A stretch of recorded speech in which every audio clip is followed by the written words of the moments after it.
In a world of bytes, bits, and broken motherboards, saving money is everyone's favorite bite. Hey folks, it's Daniel with West LA Computer Expert here.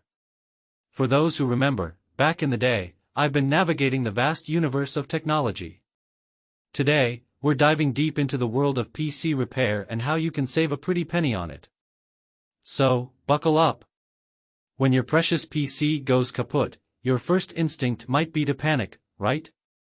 But wait! Before you rush to the nearest repair store, let's talk strategy. First things first, avoid unnecessary costs. 1. Diagnosis. Before anything, diagnose the problem. Use online forums, tech communities, or even software to identify the issue. Knowing the issue can save you from overspending.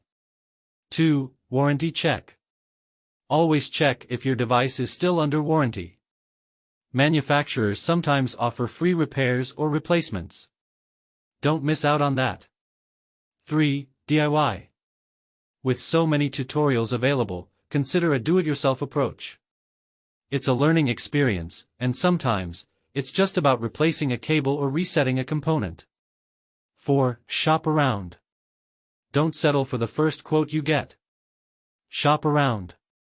Compare prices, reviews, and services before choosing a technician.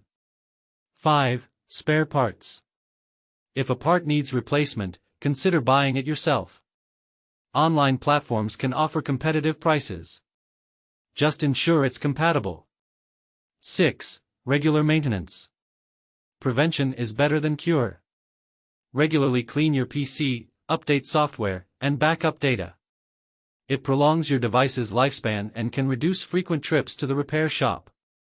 Of course, remember, while saving money is excellent, don't skimp on quality. Sometimes, investing in a professional or a genuine part can save you more in the long run. Now, if you've got some old tech lying around, join me next week as I guide you on how to repurpose that old tech into something fantastic. Remember, in the tech world, knowledge is power, and pennies saved today could be the dollars you invest in your next upgrade. This is Daniel, signing off. Stay techy, my friends.